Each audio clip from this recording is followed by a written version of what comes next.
verdad, pues como no estaba nuestro pastor, me pidió que si podía dar este servicio y le doy gracias a Dios porque me permite estar de nuevo detrás del púlpito. Espero que este mensaje sea de edificación para ustedes.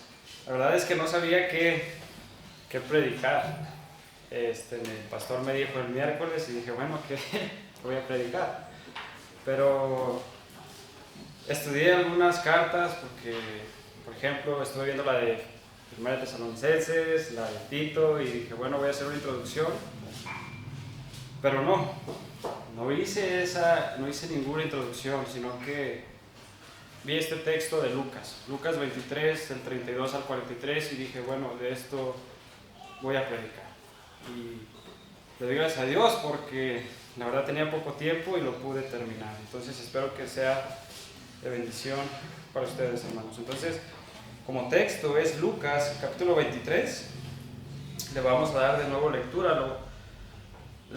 Vamos a leer desde el 23 al 43 para agarrar un poco más de contexto y saber de qué es de lo que está hablando.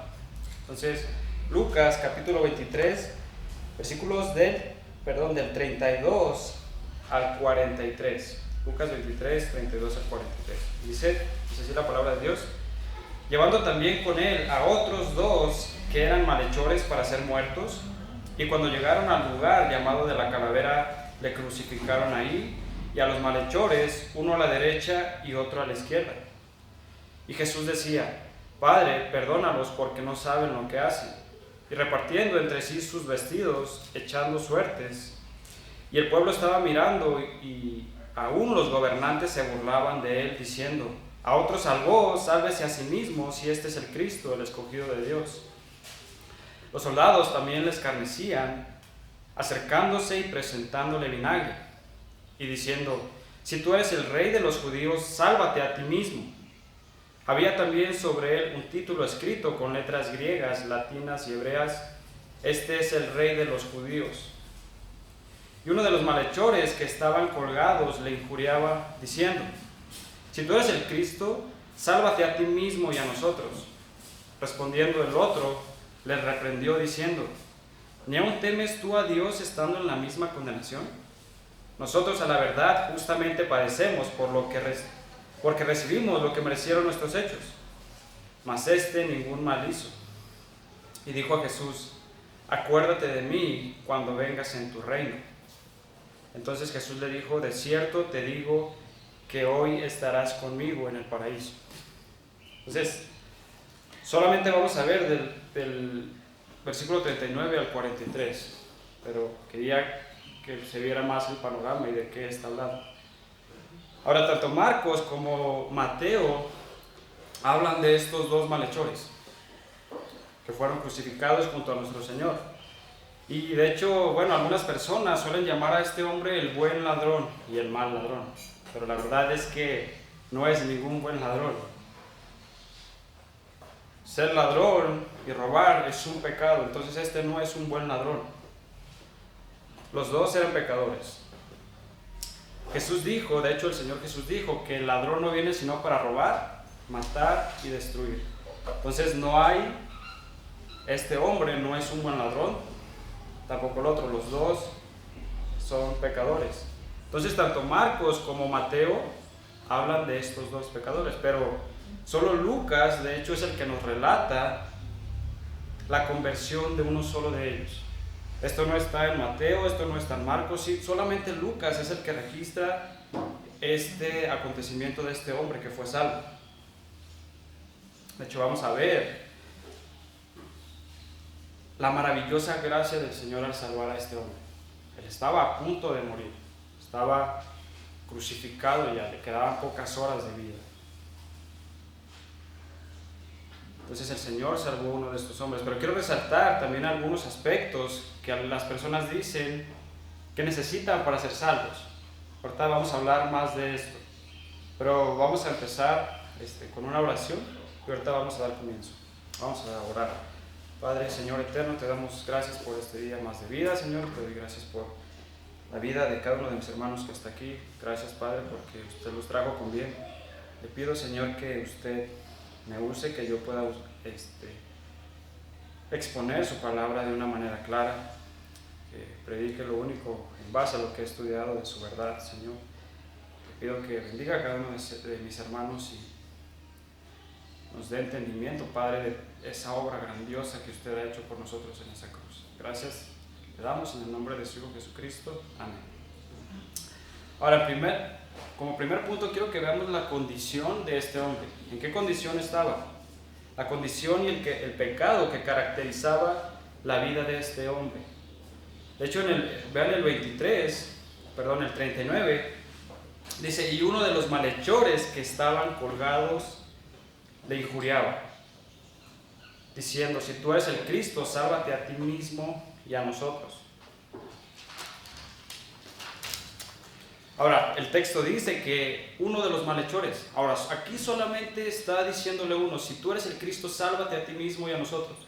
Pero sabemos que eran los dos, eran dos malhechores. De hecho, esto nos lo dice el 32, el 23-32, dice, llevaban también con él a otros dos que eran malhechores para ser muertos. Entonces no solamente uno, aquí solamente está hablando uno, pero eran dos, uno colgado a la derecha y otro a la izquierda. Entonces Lucas nos dice que eran malhechores. Este era su pecado, ellos eran malhechores, criminales, es decir, que eran hacedores de males. Una persona que solo vivían para hacer el mal. Este era el estilo de vida de estos hombres, simplemente vivían para hacer el mal. Eso es lo que nos dice Lucas, y esto era característico de estos hombres. De hecho, es característico de todos los hombres. De hecho, como el hermano hace rato lo dijo, Romanos 3:10 habla de esto. De hecho, vamos a ver este texto.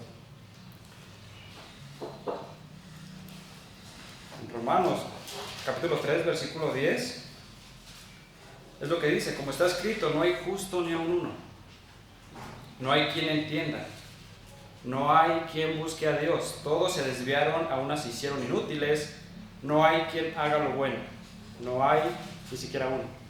Y esto era lo que caracterizaba a estos hombres. Eran malhechores, no hacían nada bueno, su estilo de vida es hacer males, al igual que es característico de todos los hombres. Mateo nos dice que estos hombres eran ladrones, eran malhechores. Pero Mateo, de hecho, pasen allá a Mateo 27.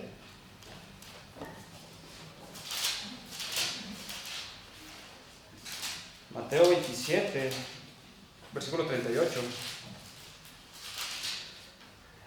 Dice, entonces crucificaron con él a dos ladrones, uno a la derecha y otro a la izquierda. Entonces aprendemos de estos hombres que eran malhechores y eran ladrones. Saqueaban, robaban, eran hombres rebeldes en cuanto a la ley de Dios, porque estos hombres eran judíos. No les importaban las leyes, no les importaban las leyes del Señor. La ley decía, no robarás. Y vemos estos hombres. Son rebeldes en cuanto a la ley, son ladrones, tampoco les importaban las leyes del gobierno. Y algo interesante es que el robo no era delito que ameritara la pena de muerte. No era meritorio la pena de muerte por ser un ladrón, pero estos están aquí crucificados. Esto no ameritaba la pena de muerte ni en la ley romana, como tampoco en la judía. Por lo que podemos decir que estos hombres habían hecho algo más. Crímenes quizás como los de Barrabás. Barrabás era un ladrón, un asesino. Él motivó una insurrección.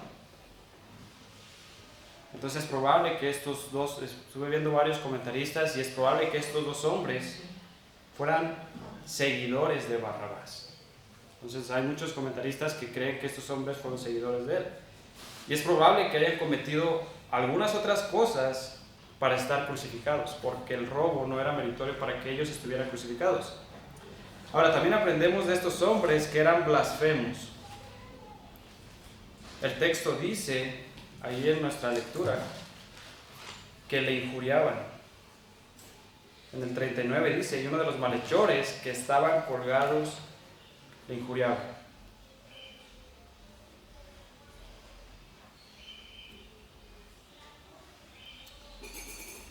Hablaban impíamente de él, calumniaban al Señor, lo difamaban, se reían de hecho toda la crucifixión fue una comedia, para burlarse de este hombre que decía que era el rey de los judíos. Eso fue, para ellos fue una comedia. Y estos hombres están haciendo lo mismo, están injuriando al Señor. Pero quiero que noten la posición en la que ellos están. Están colgados de una cruz.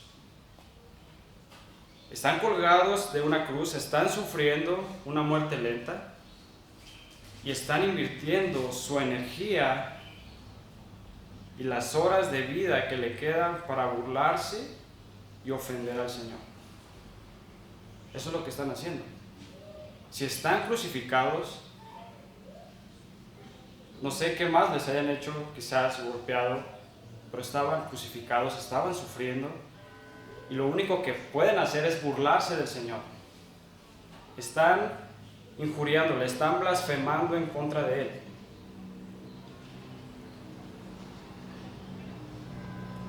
Se reían, se burlaban. De hecho, uno le dice, si eres el Cristo, el escogido de Dios, sálvate a ti mismo y a nosotros. Pero quiero que vean, están en la misma condición que el Señor y ni aún pueden así simpatizar con el Señor. Oye, si el Señor está crucificado al lado de dos malhechores y ni aún así puedes simpatizar y sentir empatía por Él. Simplemente lo están difamando, lo están insultando, solo lo están ridiculizando. Pero quiero que noten algo. Algo cambió en uno de estos hombres. Algo cambió en uno de estos ladrones, porque en este texto Lucas nos dice que era uno. Aquí simplemente los dos empezaron a hablar mal de él y a burlarse de él. Pero pasó un lapso de tiempo y aquí solo vemos que hay uno que le está diciendo. Porque el 39 dice, y uno de los malhechores que estaban colgados le injuriaba. Aquí solamente hay uno, ya no son los dos, simplemente es uno el que lo está injuriando. Porque dice el 40, bueno, ¿qué pasó ahí? ¿Por qué este hombre no lo está injuriando? ¿Por qué él ya no está diciendo nada de Cristo? ¿Qué pasó? El 40 nos dice, el 40 dice, respondiendo el otro le reprendió. Le reprendió. Y le dijo, ¿ni aún temes tú a Dios estando en la misma condenación? ¿No te da temor? ¿No tienes temor a Dios?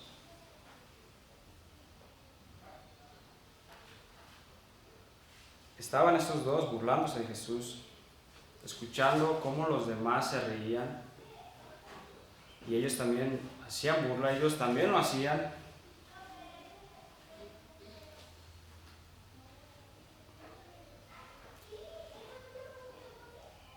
Pero cuando este hombre escucha que este otro malhechor le empieza a injuriar al Señor, este lo reprende y le dice, ¿ni aún tú temes a Dios estando en la misma condenación? Pero una pregunta, ¿qué no eran los dos? Porque al inicio los dos eran los que le estaban ridiculizando. Ahora, ¿cómo es posible que en un lapso de tiempo tú estabas diciendo, burlándote de Jesús, y ahora no, ahora lo estás defendiendo? ¿Qué pasó ahí? ¿Por qué en un tiempo lo estás ridiculizando, ahora pasa el tiempo y ahora lo estás defendiendo? Y lo vemos aquí, hablando de Dios. De hecho es lo que le dice, ni aún temes tú a Dios estando en la misma condición. ¿Qué pasó ahí? Ahora este hombre está hablando de Dios, está hablando del temor a Dios. ¿No tienes miedo de Dios? Estando en la condición en la que estás, colgado de esa cruz, y que si mueres serás juzgado por él. ¿Qué pasó con este hombre? ¿Por qué ese cambio tan drástico, ¿Por qué? Porque lo ves hablando de Dios. Él no hablaba de Dios. Y aquí está hablando del temor a Dios. Él ahora está vivo y está consciente. Él ahora está consciente del juicio de Dios y de la posición en la que él está delante de Dios. Él ahora está vivo. Ahora ya no está blasfemando, ahora ya no está injuriando al Señor y burlándose de él, sino que ahora él lo defiende. Una cosa es que Dios le concedió el arrepentimiento. Puedes decir, pero ¿cómo ves eso? Dios le concedió el arrepentimiento para la salvación y lo regeneró. El arrepentimiento es un cambio de mente. Es ver el pecado como Dios lo ve, dejarlo, pero no simplemente dejarlo una vuelta de 180 grados, sino que te vuelves a Dios. Ese es un arrepentimiento, ese es el arrepentimiento. Un cambio de mente. Y vemos que a este hombre, ¿qué pasó? Ya no está blasfemando en contra de Jesús. Ahora él está viendo a Cristo. Este hombre había sido regenerado por el Espíritu Santo. Dios le había concedido el arrepentimiento. Y esto es solamente por medio de su palabra. Obrando en la mente y en el corazón por el poder del Espíritu Santo. Este hombre había nacido de nuevo. Y más adelante vamos a ver, porque este hombre de verdad mostró una fe fuerte. Vamos a ver Primera de Pedro. Un texto en Primera de Pedro, capítulo 1, versículo 23. Dice así la palabra de Dios, dice, siendo renacidos, no de simiente corruptible, sino de incorruptible, por la palabra de Dios que vive y permanece para siempre. Este hombre había sido regenerado. También en Santiago, allá atrás, Santiago 1:18, dice, Él, Dios, Él de su voluntad, no fue por ti, no fue por algo bueno que hiciste, Él de su propia voluntad nos hizo nacer por la palabra de verdad. Dios regeneró a este hombre, Dios le concedió el arrepentimiento porque él ahora ve a Cristo. Ahora él ve su pecado. De hecho es lo que vamos a ver más adelante. Dios usó su palabra para salvar a este hombre y le hizo ver la condición en la que estaba. De hecho es lo que dice el versículo 41. Dice, nosotros a la verdad justamente padecemos porque recibimos lo que merecieron nuestros hechos, mas este ningún mal hizo. Ahora este hombre está reconociendo, ¿sí? Nosotros padecemos porque recibimos lo que merecieron nuestros hechos. Aquí vemos el cambio de mente. Él veía ahora el pecado de una manera diferente. No como el otro ladrón, que no se arrepintió. El otro ladrón no pidió tampoco misericordia. Pero él afirma, nosotros a la verdad justamente padecemos porque recibimos lo que hicimos por nuestros hechos. Y de hecho una de las cosas que la gente hace, y aún Adán y Eva lo hicieron, es que no aceptaron que habían pecado. Cuando Dios le dice a Adán y Eva, si ustedes comen de este árbol ciertamente morirán. ¿Y qué hace Eva? Come. Eva le da a Adán y come. Adán pecó deliberadamente. Eva fue engañada, pero Adán pecó deliberadamente. Y Dios le dice: ¿has comido del árbol que te dije que no comieras? ¿Y qué le dice Adán? La mujer que tú me diste. Tú me la diste, Dios, tú tienes la culpa. ¿Para qué me la das si yo estaba soltero y luego amanecí casado? ¿Para qué me la dabas? Y de hecho él le echa la culpa a Dios. Él no acepta que él había pecado. Y Eva dijo: la serpiente me engañó, yo no tengo la culpa. ¿Sí ve? Ninguno de los dos confesó su pecado y dijo: sí, Señor, yo lo hice. Yo he pecado y perdóname. Ninguno de esos lo hizo. Simplemente Adán le echa la culpa a Eva y Eva le echa la culpa a la serpiente. Entonces es característico de una persona no regenerada echarle la culpa a los demás. Es que todo lo que hago es por la culpa de mis padres, porque no me educaron bien. La culpa la tienen ellos. Yo me porto así porque ve cómo no me educaron, no me dieron una buena educación. Es que las circunstancias, es que yo robo porque no tengo dinero, no tengo trabajo. Y siempre hay una excusa para no confesar el pecado. Todos los demás tienen la culpa, yo no. Yo soy inocente, los demás, es que las circunstancias, es que la situación en la que estoy, ve. Yo no soy culpable. Pero cuando Dios convence a uno de pecado, dejas de echarle la culpa a los demás y te miras a ti mismo como un pecador.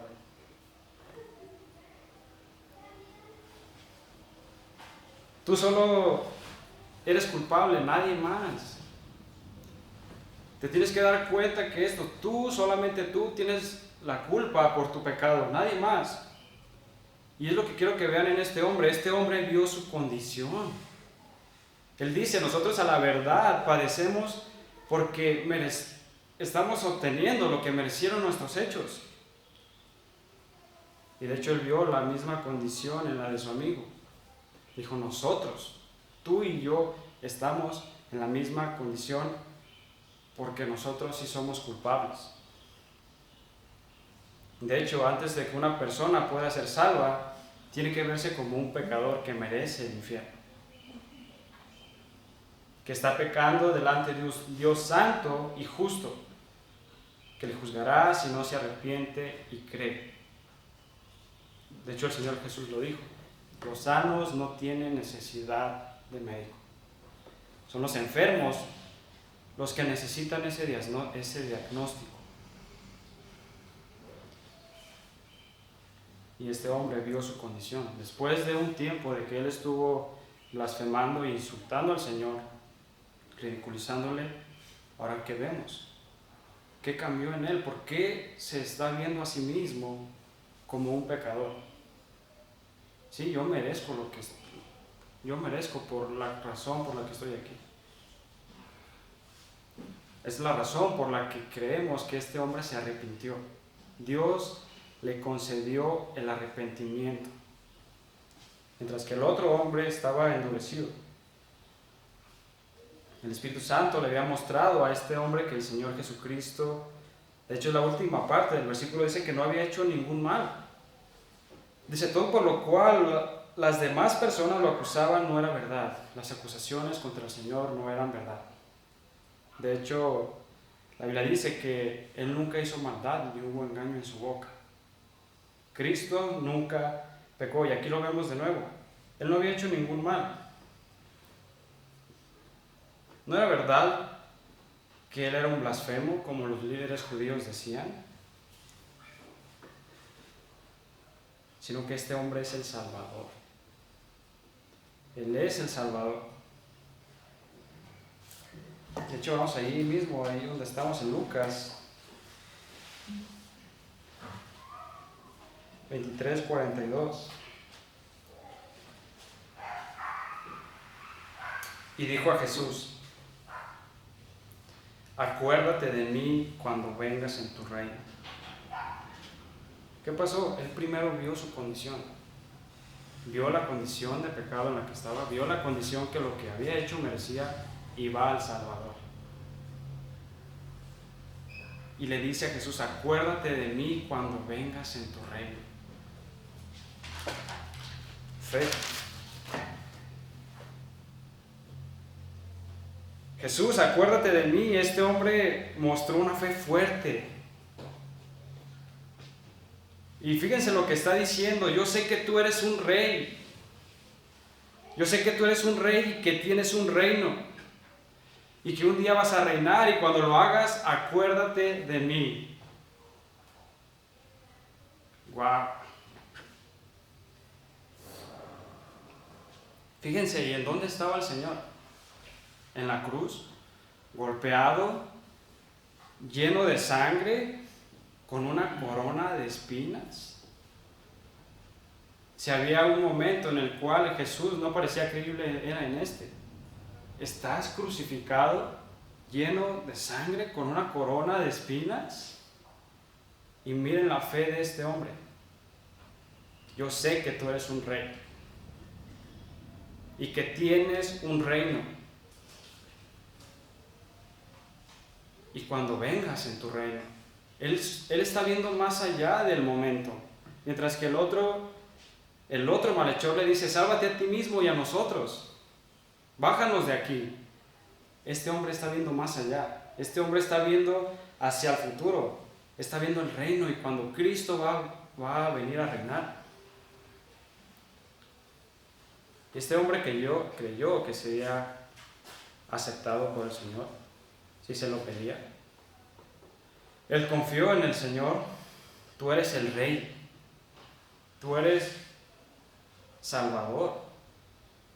Entonces quiero que vean, Dios le había regenerado, principalmente porque él estaba muerto en sus delitos y pecados. Dios le dio el arrepentimiento, vio su condición en la que estaba. Yo merezco lo que estoy pasando. Y ahora la fe. Acuérdate de mí cuando vengas en tu reino. Yo sé que tú eres un rey y que tienes un reino. Pero, ¿cómo es posible que este hombre haya sido salvo? ¿Quién le predicó? Porque para ser salvo necesitas oír la palabra de Dios. ¿Acaso fue alguien y le dijo: mira, tienes que arrepentirte y creer para ser salvo? No hay un registro de que alguien le predicó. ¿Cómo pasó? Porque la Biblia dice que la fe viene por el oír, y el oír por la palabra de Dios. Como digo, no hay un registro de que alguien le haya predicado, pero ¿saben qué? Él sí escuchó lo que el Señor dijo en la cruz. Padre, perdónalos porque no saben lo que hacen. Él estaba ahí. Él escuchó todas esas conversaciones, todo lo que los fariseos, los saduceos, los ancianos iban y le gritaban. Este hombre escuchó todo eso. Aún escuchó al Señor cuando dijo esa oración, y de hecho es algo repetitivo. Dice que decía: Padre, perdónalos porque no saben lo que hacen. Padre, perdónalos porque no saben lo que hacen. Pero también, sin darse cuenta, los escribas y los fariseos evangelizaron al ladrón.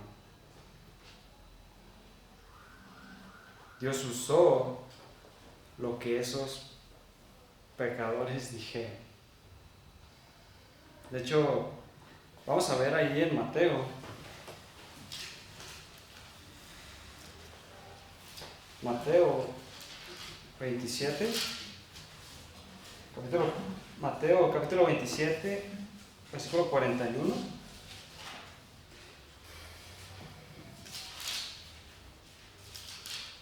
De hecho, le voy a dar lectura hasta el 43.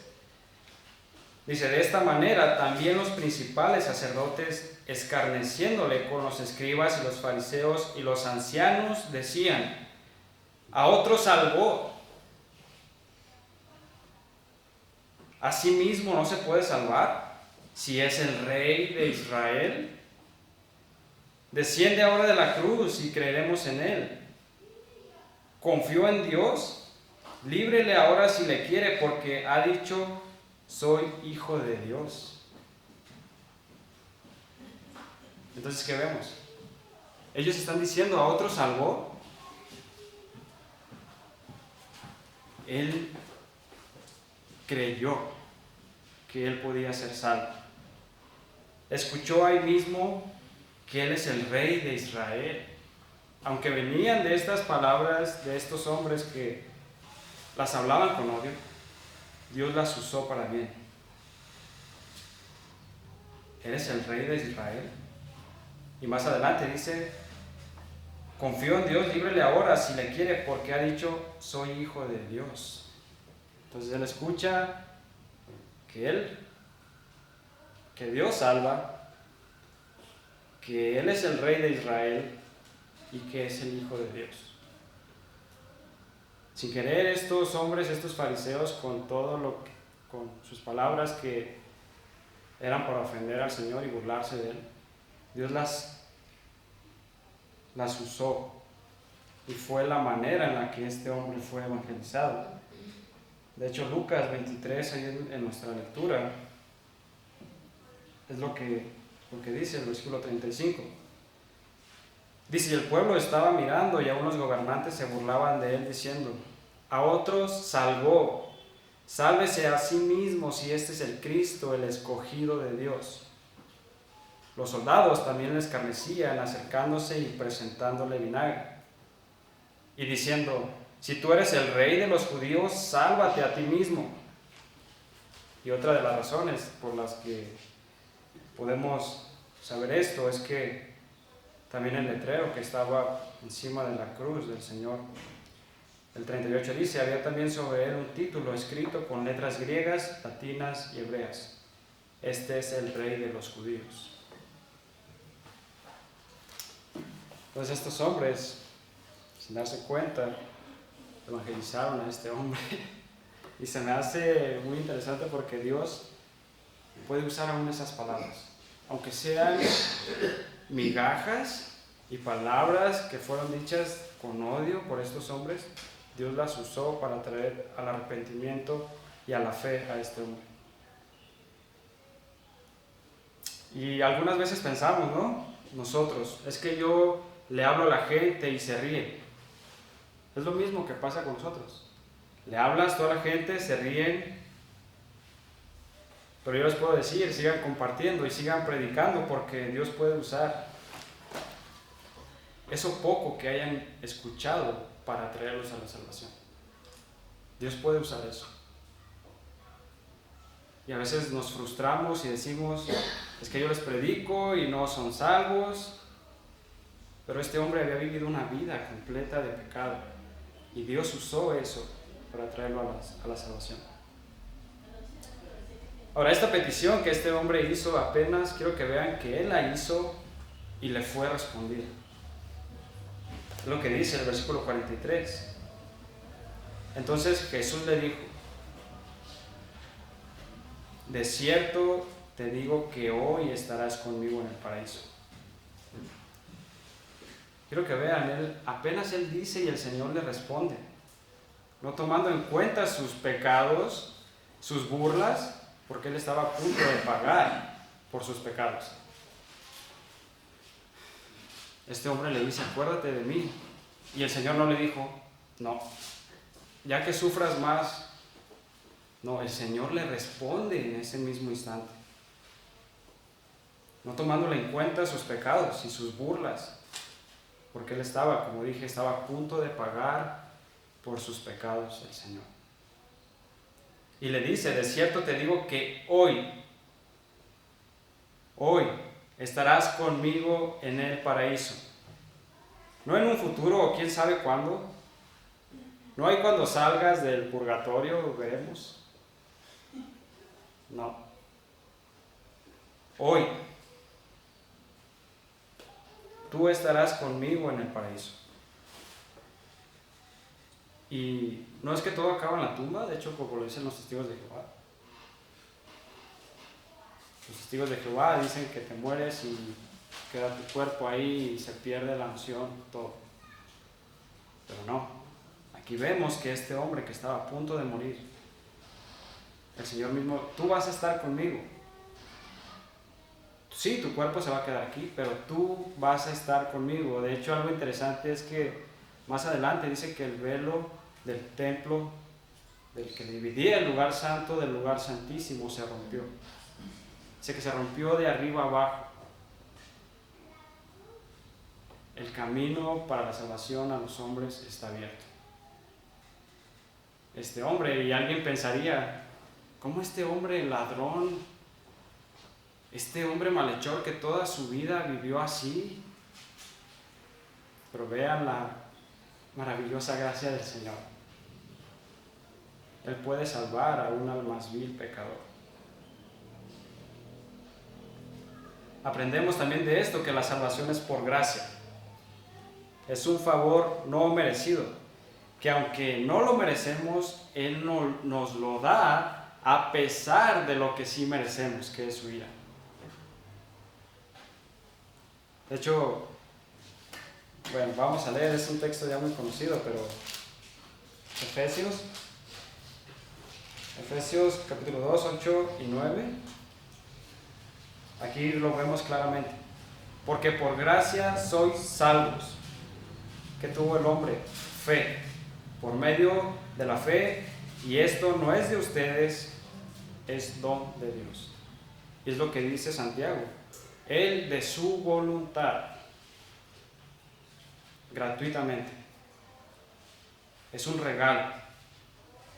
No por obras, para que nadie se gloríe.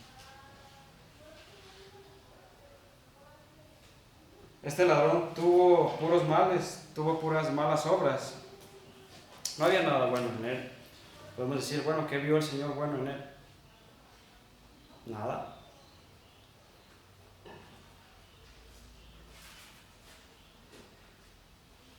Ni tampoco tuvo la oportunidad de hacer algo bueno después de su salvación. Tampoco. Él estaba en la cruz, fue salvo y después muere. ¿Qué obra hizo? Ninguna. Él tampoco tuvo la oportunidad de bautizarse, como algunos creen y enseñan que el bautismo salva. No. El bautismo tampoco salva. El bautismo en agua no salva porque este hombre ni siquiera se pudo bautizar. Sabemos que es una ordenanza y sí, tenemos que cumplir con el bautismo, pero no salva. El bautismo no salva. También aprendemos que, bueno, él tampoco participó de la cena del Señor. Tampoco perteneció a una iglesia local, porque la iglesia tampoco salva. Pero también aprendemos de este texto que nuestra esperanza no es el cielo, no es la calle de oro, no, nuestra esperanza es Cristo,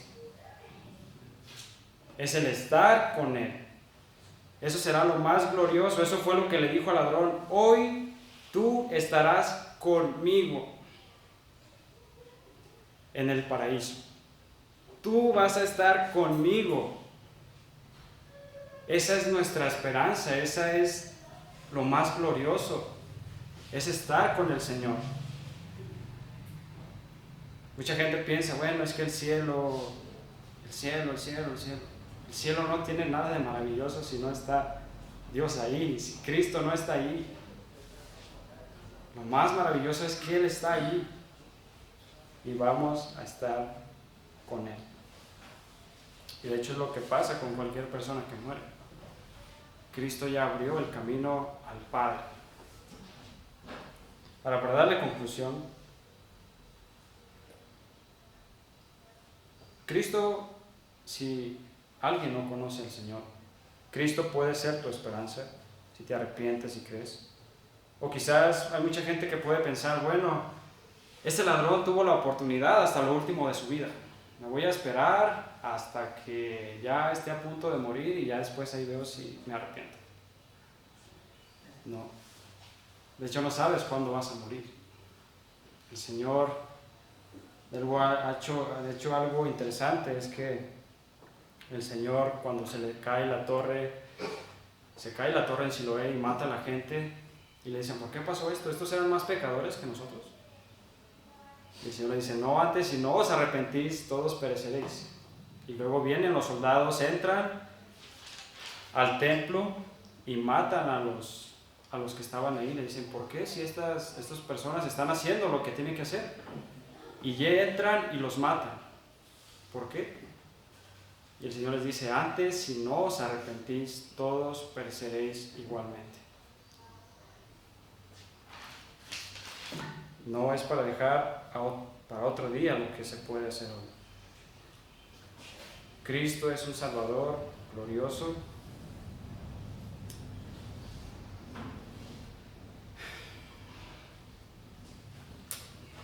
Vamos a terminar en oración.